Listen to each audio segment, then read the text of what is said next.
triangles, quadrilaterals, and 3D shapes.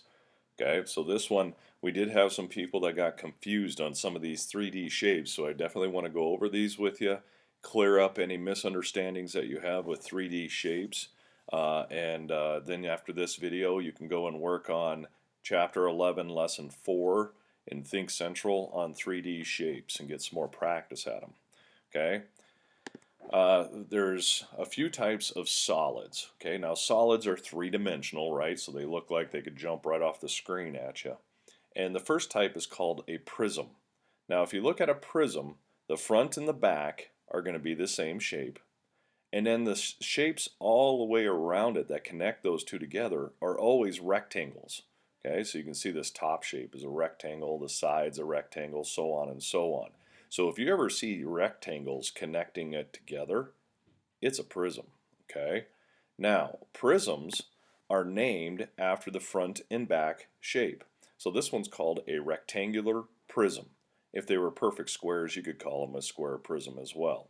Okay, so now how you could draw this is all you'd have to do, let me get my tool here, is just connect the vertices. Remember, vertices are the corners together, and it'll make a rectangular prism. Okay, now notice that the side, these are called lateral faces, the side faces are always going to be rectangles, and in this case the front and the back is also rectangles, so this is a rectangular prism. Now these are some pictures of what a rectangular prism might look like in the real world, okay, like a box of cereal or a skyscraper type thing as well. Okay, those could be rectangular prisms. Now how about a triangular prism? Now what a triangular prism is it'll have triangles on the front and back, and it's going to be connected by rectangles. Okay, so let's check this out. So if I drew this, the two triangles, and then I connected the vertices together, okay, this is called a triangular prism. Notice that the two sides and the bottom one, those are all rectangles that join these two triangles together. So this is called a triangular prism. Here's a couple triangular prisms that you might see out in the real world. This is a candy. If you've never had that, that's really good too, but that is a triangular prism. And also tents. Right away when you see a triangular prism, you think of a tent. Now, look at this guy. Okay, so now we have a front and a back shape, and there's rectangles connecting them all together all the way around, right? Well, we look at the front shape, there's 1, 2, 3, 4, 5, 6 edges around that, so this is called a hexagonal prism, because it's hexagons on the front and the back. Now notice the rectangles, though, all the way around the side. Now, how many rectangular faces are there going to be joining a hexagonal prism together? Well, if you look at it, each side gets a rectangle, doesn't it? Okay, so if a hexagon has 6 sides, how many rectangles do you think there are? Yeah, there's 6. Okay, here's another one. This is called a pentagonal prism because there's a pentagon on the front and the back joined by rectangles. Okay, now pentagons have 5 sides. So if you think about it, there's going to be 5 rectangles joining together on a pentagonal prism. Okay, now the next type, those are prisms. The next type is called a pyramid. Now pyramids come together to a point, right? Kind of like the ones in Egypt that you see all the time. Okay, now the lateral faces or the side faces are no longer rectangles. In a pyramid, they're always going to be triangles. Okay, so you see triangles all around the side. The base is the shape that it's sitting on. Okay, now sometimes it might be a triangle, sometimes it might not. In this case, that's not a triangle that it's sitting on. That's probably a rectangle. Okay, so let's take a look at a couple types here. A rectangular pyramid. So let's say we have a rectangle on the bottom. Okay, and then what we do is we're going to take each vertice and join it together at the top. By the way, you can draw these on your own too. Okay, we join each vertice to that point at the top. Remember, in a pyramid, they always join together at a point. Okay, there we go. So this is called a rectangular pyramid because there's a rectangle on the base. Notice on the sides, Those are called lateral faces. Those are triangles. Okay, here's some rectangular pyramids we see in real life. Obviously the pyramids in Egypt are rectangular pyramids. Actually, they might even be a perfect square, so you could call them a square pyramid as well. Okay, now a triangular pyramid. Triangular pyramids have a triangle on the base, and then it's going to be joined together by lateral faces, or the side faces, that are also triangles. Okay, so if you take a look at this, if I joined them all together, okay, that's a triangular pyramid. Some of you found a high-level word for this, like a tetrahedron, and that would be a great name as well. But we can just go with triangular pyramid for now. Okay, here's some triangular pyramids that you can see in real life.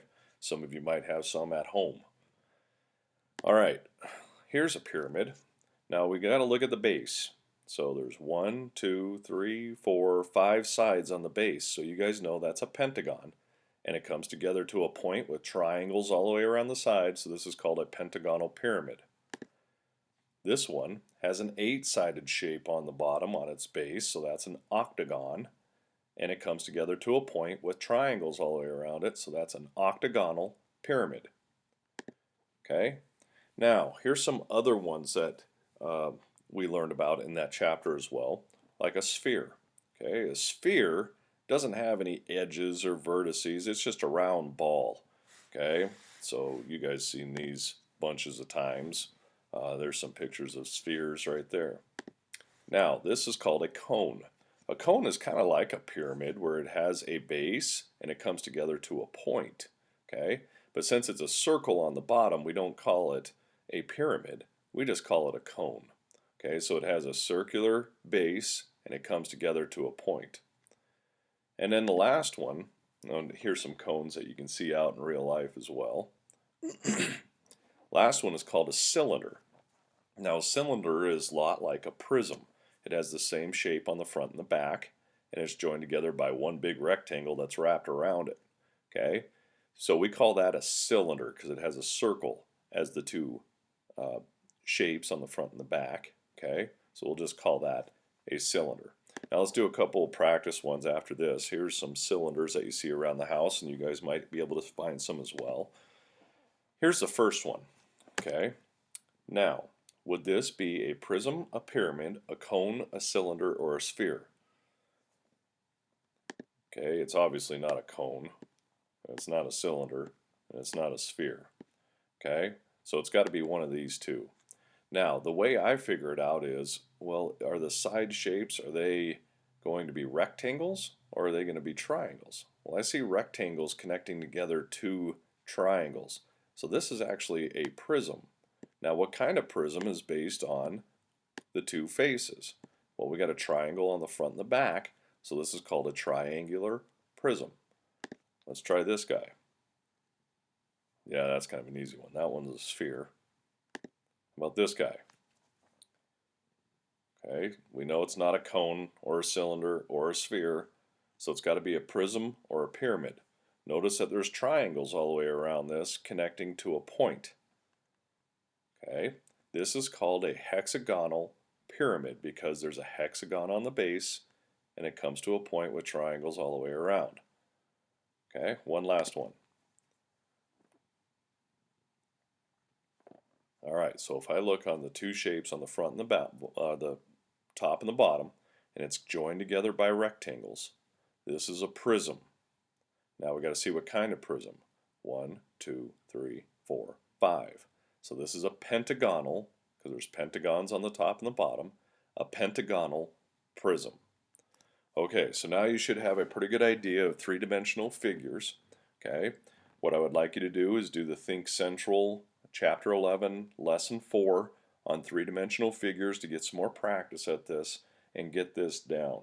Now, make sure also you look back through the comments I made on your three-dimensional figures homework from last week and see what you did wrong on a couple of them so you can learn from your mistakes and not make those mistakes again in the future. Remember, on Thursday, I'm going to reset those so you can fix your dots. So you need to look at your comments before Thursday. Okay? All right, take care, and we'll talk to you next time.